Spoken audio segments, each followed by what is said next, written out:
অন্তর্বর্তীকালীন সরকার বিভিন্নভাবে চেষ্টা করতে আছে চাঁদাবাজি, টেন্ডারবাজি, বিভিন্ন কিছু দেশের দুর্নীতি, বিভিন্ন জায়গায় অকারেন্স, এগুলো বন্ধ করার জন্য চেষ্টা করতেছে। কিন্তু সরকারের পক্ষে একা সম্ভব না।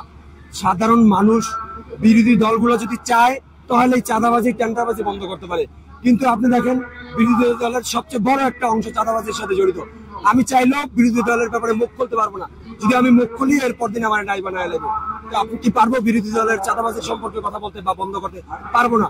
প্রশাসন পারে আর বিরোধী দল পারে, কিন্তু সবচেয়ে বেশি জড়িত প্রশাসন আর বিরোধী দল। প্রশাসন তাকায় তাকায় দেখতে আছে।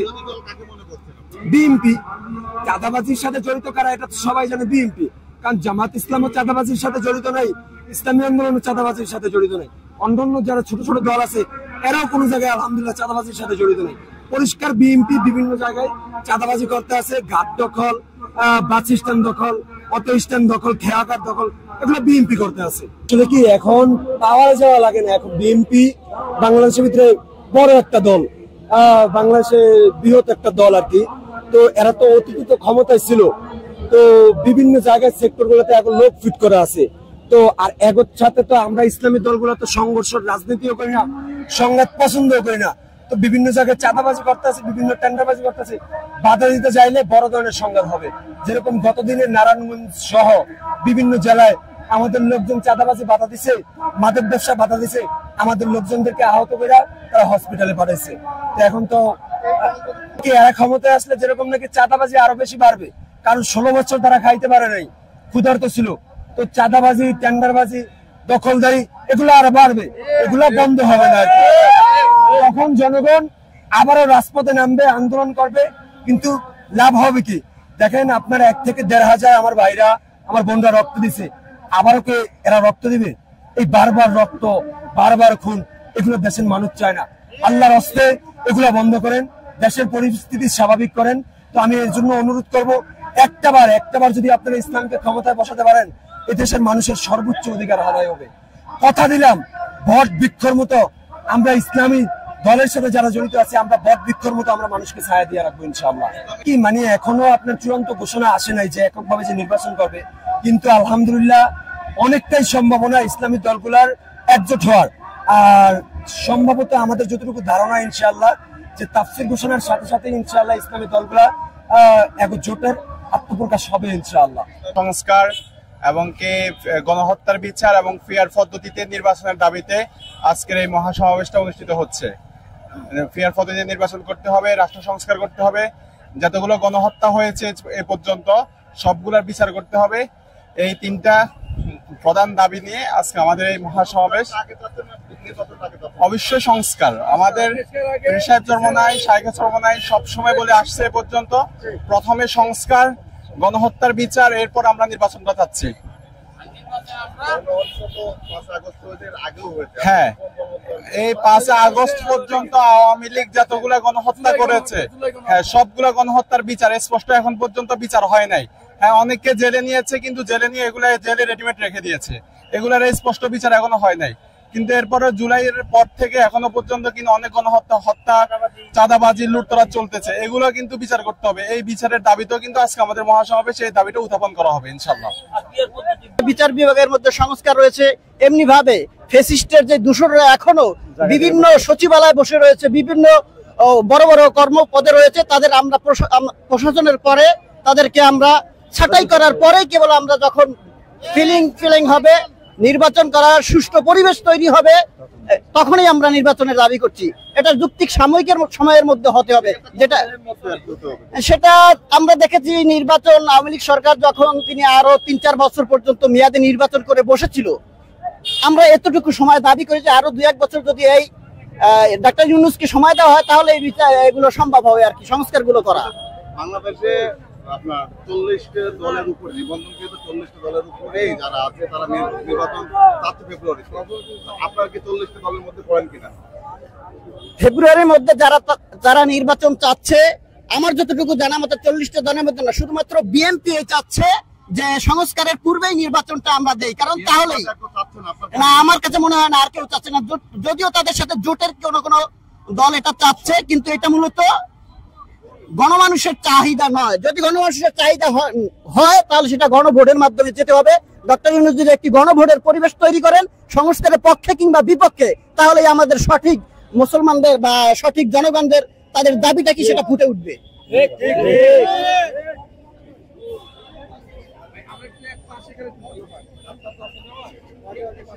আমাকে পুলিশ আক্রমণ করে, এখানে আক্রমণ করার পরে আমাকে পুলিশ গুলিবিদ্ধ করে, সেই গুলিবিদ্ধটা এখানে আমার এখনো লেগে আছে। আমি আজকে এইমাত্র কিছুক্ষণ আগে নিউরোতে গিয়েছিলাম, ইতিপূর্বে নিউরোতে যাওয়ার পরে আমি ট্রিটমেন্ট এখনো চলতেছে আমার। আজকে জুলাই যুদ্ধ হয়ে গেছে প্রায় 11 মাস, এখন পর্যন্ত আমাদের কিন্তু ট্রিটমেন্ট চলতেছে। আমাদেরকে সরকার যে প্রতিশ্রুতিগুলো দিয়েছিল আপনি দেখতে পারেন, এখানে তো আমি সমস্ত ট্রিটমেন্টের ডকুমেন্টস নিয়ে আসছি। আমাদেরকে যে প্রতিশ্রুতি দিয়েছিল সেই প্রতিশ্রুতি অনুযায়ী আমাদের জুলাই যোদ্ধাদেরকে, বিশেষ করে অন্য কোনো রাজনৈতিক সাংগঠনিক হিসাবে আমি কথা বলবো না যে আমি এই দল করি বা এই দল করি। আমাদের শায়েক রহমতুল্লাহ শায়েক চরমনাইকে দেখছি এবং আমাদের শায়েককে দেখছি এবং ইসলামী আন্দোলনের নেতা নেত্রীদেরকে দেখছি এবং অন্যান্য ইসলামী দলদেরকেও দেখছি যে আমাদের বিশেষ করে জুলাই যোদ্ধাদের পিছনে সমগ্র প্রকার সব দিক থেকে এগিয়ে আসছে। আর সবচেয়ে বড় বিষয়টা মূল বিষয়টা হলো নির্বাচন। এখন হলো নির্বাচন। আপনি একটু যদি লক্ষ্য করতে পারেন, যদি লক্ষ্য করেন দেখবেন যে কোন দল নির্বাচন সহজে চাইতেছে না। আপনি যদি এনসিপির দিকে তাকান, এনসিপি নির্বাচন চাইতেছে না। আপনি যদি ভিপি নূরের রাজনীতি সংগঠনের দিকে তাকান, সেও নির্বাচন চাইতেছে না। আপনি যদি খেলাফত আন্দোলনের মামুনুল হক সাহেবের দলের দিকে তাকান, সেও নির্বাচন চাইতেছে না। আপনারা আমার চাইতেও ভালো জানেন এবং কি ইসলামী আন্দোলন বাংলাদেশ এরাও চাচ্ছে না যে আমরা নির্বাচন চাই। কেন চাচ্ছে না? জনগণের কল্যাণের জন্য, একমাত্র জনগণের কল্যাণের জন্য। যতক্ষণ পর্যন্ত দেশের সংস্কার হবে না ততক্ষণ পর্যন্ত ইসলামী আন্দোলন নির্বাচন চাচ্ছে না। আর আমাদের মৌলিক হলো প্রত্যেকটা নাগরিকের একই দাবি, সে হিন্দু হোক, মুসলিম হোক, বৌদ্ধ হোক, খ্রিস্টান হোক, সবার একই দাবি যে এই ধ্বংসগুলো স্বৈরাচার শেখ হাসিনা করে গেছে, ইতিপূর্বে করে গেছে, সেই ধ্বংসের তো একটা সামান্য কিছু হলে তো করে যেতে হবে। না হলে একটা সরকার গঠন হবে, গঠন হয়ে ধপ করে বলবে যে আমি আপনার বিচার করব। আপনি এই কথা বলেন যে শেখ হাসিনার বাবা যখন মারা গেছে তিনি কিন্তু তার বাবার বিচার করতে, শুধুমাত্র তিনি তার বাবার বিচার করতে 14 বছর লাগাই দিছে। এখন যে আমাদের যে শহীদ ভাইরা শহীদ হলো, হাজার হাজার ভাই শহীদ হয়েছে, হাজার হাজার এখনো পর্যন্ত পুঙ্গতে আছে, এখনো তো নিউরোতে আছে, এখনো তো চক্ষুতে আছে, এখনো আমার মতো অনেকে চিকিৎসাধীন অবস্থায় আছে। তাদের বিচার কবে হবে? আরো যে সমস্ত দুর্নীতি করলো, যে আপনার যে সেনাবাহিনীর আর্মির র্যাবের প্রধান ছিলেন, তিনি যে হাজার হাজার কোটি টাকা যে বিদেশে পাচার করে নিয়ে গেলেন, এর বিচার কবে হবে? ওইভাবেই হবে ভাই। যেমন 60 বছরে মাথার কাজ যেমন সারি হয় না, তেমন ভাবে যদি এই সময় নির্বাচন কেউ দেয় বা এই সময় যদি কোনো নির্বাচন হয়, নির্বাচন চাচ্ছে, আমি ওপেন বলছি, যদি আমার বিরুদ্ধে যদি এটা নিয়ে কোনো অ্যাকশন হয় আমার কোনো সমস্যা নাই। নির্বাচন ওপেন চাচ্ছে বিএনপি ওপেন ভাবে চাচ্ছে যে আমরা নির্বাচনে আসুক। কেন নির্বাচনে আসুক? নির্বাচনের আসার কারণ কিছু আছে, আমি উল্লেখ করে ধরবো। আমাকে ধরে নিয়ে যাবে কালকে, ধরে নিয়ে যাক, সমস্যা নাই ভাই, এনি ডোন্ট মাইন্ড। জীবন আমি 5 তারিখে দিয়ে দিয়েছি, আমাকে আমি ডকুমেন্ট এখানে দেখা যাচ্ছি। আজ 11 মাস ধরে আমি চিকিৎসাধীন, এখনো আমি চিকিৎসাধীন অবস্থায় আছি। আমি তো সেই দিনে মারা গেছি, এখন যদি আমাকে মারুক। বিএনপি কেন নির্বাচন চাচ্ছে? বিএনপি, আপনি যদি বিএনপি করেও থাকেন আমি কিছু মনে করি না। বিএনপি কেন চাচ্ছে? বিএনপি ওপেন ভাবে বলতেছে আপনি এখন কোন রাজনৈতিক সাংগঠনিক দল দেখাতে পারবেন এক আওয়ামী লীগ বাদে। আওয়ামী লীগ এমনটা করছে কি আমার মনে হয় না, যে ওপেন ভাবে চাঁদাবাজি করছে, যে আমাকে চাঁদা দিতে হবে বাধ্যতামূলক। এটা নিউজ আপনারাই করছেন। যদি আমি দোষী হই তাহলে দোষীটা আপনারা। এবং এরশাদের দিকে তাকান, এরশাদকে শপথ গ্রহণ করায় নাই, শুধু তার গ্যাজেটটা প্রকাশ হয়েছে। সেই এরশাদ কি বলছে? যে এই নির্বাচন অবৈধ নির্বাচন, যে নির্বাচনটা হয়ে গেছে সেই নির্বাচনটা অবৈধ নির্বাচন, কিন্তু সেই নির্বাচনকে এরশাদ করছে বৈধ। হাইকোর্ট কি বলছে? হাইকোর্ট তো তার বিষয়টা এখনো সিদ্ধান্ত দিয়ে নাই, তাকে বলছে যে তার শুধুমাত্র গ্যাজেট প্রকাশ হয়েছে, এই নয় তো তাকে শপথ করে তাকেই করছে।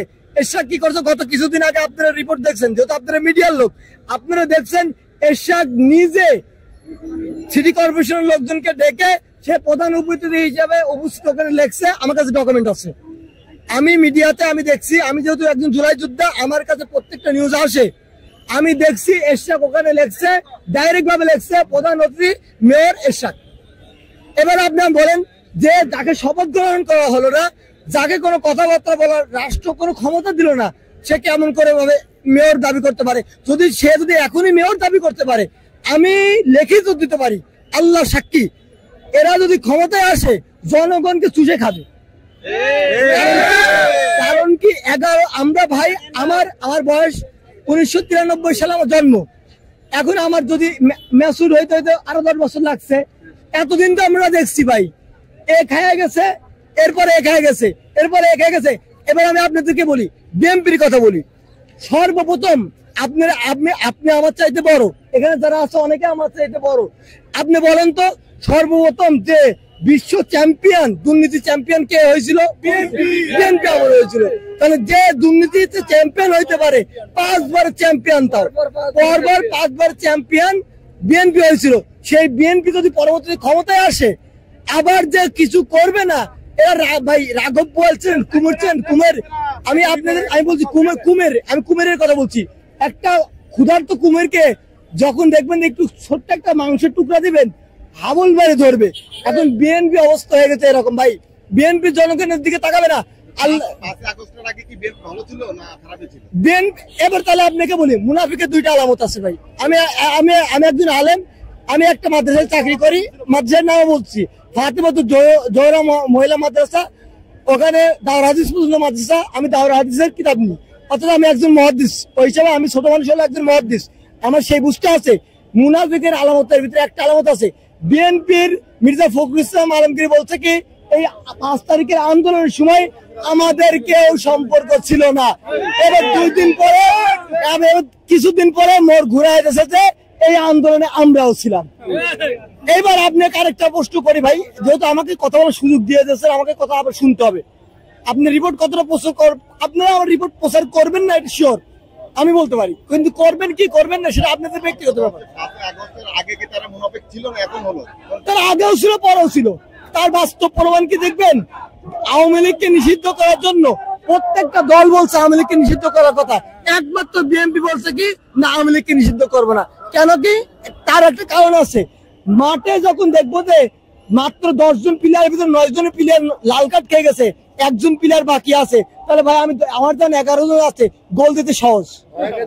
এখন যখন আওয়ামী লীগকে আমি যখন নিবন্ধন দিয়ে রাখবো, আওয়ামী লীগকে নিষিদ্ধ করবো না, আমি মানুষকে দেখাবো আওয়ামী লীগ এখনো দেশে আছে, আমাদেরকে আবার নির্বাচনে বসাও।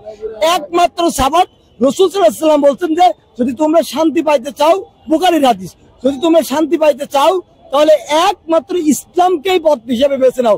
রাসূলের 63 বছর জিন্দেগিতে, 63 বছর জিন্দেগিতে, তার নবুয়ত পাওয়ার আগের থেকে আপনারা আজ পর্যন্ত তালাশ করে দেখতে পারেন যে রাসূল পাক সাল্লাল্লাহু আলাইহি ওয়াসাল্লাম কোন ব্যক্তির আমানতের খেয়ানত করছে কিনা। আমি মনে করি, আমি নিজের কথা বলতেছি, আমি ছাত্র জীবন থেকে ইসলামী আন্দোলনের সঙ্গে সম্পর্কিত ছিলাম, কিন্তু আমার যখন ছাত্র জীবন শেষ হয়ে গেছে, আমি কোন রাজনৈতিক দলের সাথে সম্পর্কিত নই। এটা আমাকে কোনোভাবে আপনারা প্রমাণ করতে পারবেন না। আমরা পূর্ণাঙ্গ ইসলামিক দল হিসেবে ওইটাইকে দেখছি যারা পরিপূর্ণ সুন্নত এবং আল্লাহ রসুলের উপরে রয়েছে, সুন্নত তরিকার উপরে রয়েছে। যাদের মধ্যে একটা সুন্নতের বরখিলাফ থাকবে, সে ইসলামিক পূর্ণপূর্ণ দল হইতে পারবে না। এখন আপনি প্রশ্ন করতে পারেন, এখানে যে রাজনীতিক যে চরমনাই পীর সাহেবের কথা বলি, চরমনাই পীর সাহেবের কথা বলতেছি, খেলাফত আন্দোলনের আল্লামা মামুনুল হক সাহেবের কথা বলি, মুফতি সাখাতুল্লাহ সাহেবের কথা বলি, এবং অন্যান্য যারা আছে তাদের কথা যদি বলি, আপনি এখন বলবেন গণতান্ত্রিক রাষ্ট্র তো হারাম, তাহলে আপনি গণতান্ত্রিকের জন্য আসছেন কেন? ভাই আমরা গণতান্ত্রিকের জন্য, আমরা নির্বাচন করতে আসছি গণতান্ত্রিকের জন্য না, আমরা আল্লাহর দিন আল্লাহর জমিনে বাস্তবায়ন করার জন্য, যাতে করে আপনারা 5 আগস্টে আপনারা সাংবাদিকরা মার খান নাই, আপনারা মার খাইছেন। এই ভিডিও ফুটেজ সহকারে আমার কাছে আছে, আপনি যদি দেখতে চান পার্সোনাল ভাবে আমি দেখাতে পারি। এখনো বলতে পারি, আমার সাথে অনেক সাংবাদিকের কথা হয়, যেহেতু আমি কুষ্টিয়া জেলার ভিতরে একজনের আহত জুলাইয়ের মধ্যে একজন একটু দায়িত্বের মধ্যে হলেও আসি। আমি দেখছি যে কোন সাংবাদিক আহত হয়েছে, কোন সাংবাদিক আহত হয় নাই। যমুনা টিভি সাংবাদিক আহত হয় নাই। আপনি নিজে বলতে পারেন যে আপনি সেদিন আতঙ্ক হন নাই, আপনিও মার খাইতে গেছেন, হয়তো মার খান নাই, আমরা মার খাইছি। যমুনা টিভি আহত হয়নি কেন? যমুনা টিভি আহত হয়েছে তো, কে বলছে আহত হয় নাই? যমুনা টিভি আপনি নিউজ দেখেন, যমুনা টিভি সাংবাদিক আহত হয়েছে, আমি তার নিউজ দেখছি, তারা আহত হয়েছে। সর্বশেষ আপনারা বাংলাদেশে যেটা ইসলামিক দল আছে এর মধ্যে পূর্ণাঙ্গ রাজনৈতিক ইসলামিক দল কোনটাকে দেখছেন? আমরা এখন আমি বলি, এখন আমরা দেখতেছি, আমাদের নজরে দেখতেছি যে ইসলামী আন্দোলন বাংলাদেশের মধ্যে কোন রকম আজ পর্যন্ত, আমার বুদ্ধি হওয়ার পর থেকে আজ পর্যন্ত তাদের মধ্যে কোনো দুর্নীতি দেখি নাই। তারা কাজে কথায় মিল পাওয়া যায়। বিশ্বাস চরমনে একটা কথা বলে যে আমার এই যে এতগুলো লোক আসছে, এদেরকে সবাইকে বিশ্বাস মুরিদ বলে না যে এরা আমার মুরিদ। মুরিদ হইতে হলে যার যে কার্যক্রম গুলো আছে, তার যে কথাগুলো আছে, আপনার লিডার, আপনার যে নিয়ম কানুন আছে আমাকে মানতে হবে। সংস্কার, বিচার বিভাগের সংস্কার রয়েছে, এরপরে আপনার নির্বাচন ব্যবস্থার সংস্কার রয়েছে। যেমনি ভাবে আপনারা দেখছেন বিগত দিনে 53 বছরের ইতিহাসে যতগুলো নির্বাচন অনুষ্ঠিত হয়েছে, একটা নির্বাচন প্রশ্নবিদ্ধ ছাড়া আদৌ কোনো নির্বাচন হয়নি। প্রত্যেকটা নির্বাচন হওয়ার পরে একদল আরেক দল অভিযোগ রয়েছে নির্বাচন সুষ্ঠু হয় নাই। এই নির্বাচন সিস্টেমটার মধ্যে যদি পরিবর্তন আসে, সংস্কার করা হয়, আগামী দিনগুলোতে এই নতুন করে প্রশ্ন এবং এই স্বৈরাচার এবং ফ্যাসিস্ট এগুলো তৈরি হবে না। এই জন্য প্রত্যেকটা ভোটের মূল্যায়ন করা হবে, প্রত্যেকটা মানুষের নাগরিক অধিকার ফিরে পাবে ইনশাআল্লাহ। নির্বাচনের মধ্যে যে পিআর পদ্ধতি যে সিস্টেমটা বলা হয়েছে, এই পদ্ধতিতে একটা মার্কার উপরে, একটা প্রতীকের উপরে নির্বাচন আসবে। যেই দল যত পার্সেন্ট নির্বাচনে তারা রেজাল্ট পাবে, ফলাফল পাবে, সেই পার্সেন্টেজ অনুসারে তাদের প্রতিনিধিত্ব সৎ, নিষ্ঠাবান, আমানতদার ব্যক্তিদেরকে সংসদে পাঠাবে। সেই সংসদে প্রত্যেকটা দলের প্রতিনিধি সমন্বয়ে একটা সরকার গঠন হবে। কেউ চাইলে এককভাবে কোনো আইন নিজেদের মতন করে ওখানে বাস্তবায়ন করতে পারবে না। এই জন্য পিআর পদ্ধতির বিকল্প নেই। উভয়টাই চাচ্ছি, প্রয়োজনীয় সংস্কারটা চাচ্ছি। কোনো সংস্কার সম্পূর্ণভাবে সম্ভব না। যেই সংস্কারটা না হইলেই নয়, এটা করেই তারপর নির্বাচনের দিকে আগানো, আমি মনে করি বাংলাদেশের জন্য এটা কল্যাণকর হবে। কতদিনের মধ্যে? পিসাব চরমনাই ঘোষণা করেছেন 1 থেকে 1.5 বছর, অলরেডি 10-11 মাস হয়ে গেছে। তো এই সময়ের মধ্যেই মানে আর 2-3 মাস আছে সম্ভব। এই দৃশ্যমান বিচার ফেব্রুয়ারিতে আমরা শুনতে পাচ্ছি নির্বাচনের সম্ভাবনা আছে, সেক্ষেত্রে কি আপনারা কি একমত কিনা? আগামী ফেব্রুয়ারিতে যে নির্বাচনের যে ঘোষণা করা হয়েছে, এটা হতেও পারে। অ্যাকুরেট কোনো টাইম ঘোষণা করে নাই। এপ্রিলেও হতে পারে, মার্চেও হতে পারে, রমজানের আগেও হতে পারে, কিন্তু এখনো পর্যন্ত শিওর কোনো ডেট নির্বাচনে ঘোষণা করে নাই, এগুলো আমরা জানতে পারছি। আমাদের পীর সাহেব চরমনাই শুরুতেই ঘোষণা দিয়েছেন যে সকল ইসলামপন্থীদের ভোটের বাক্স হবে একটা, এবং সেই প্রক্রিয়ায় তারা আলোচনা চলতেছে। আশা করি এই আলোচনার একটা সুন্দর রেজাল্ট, প্রতিফলন এই বাংলার জনগণ দেখতে পারবে। আগামী নির্বাচনে ইসলামপন্থীদের একক ব্যালটের মাধ্যমে, ভোট বক্সের মাধ্যমে ইসলামপন্থীদেরকে সাধারণ জনগণ মতামত দিতে পারবে ইনশাআল্লাহ।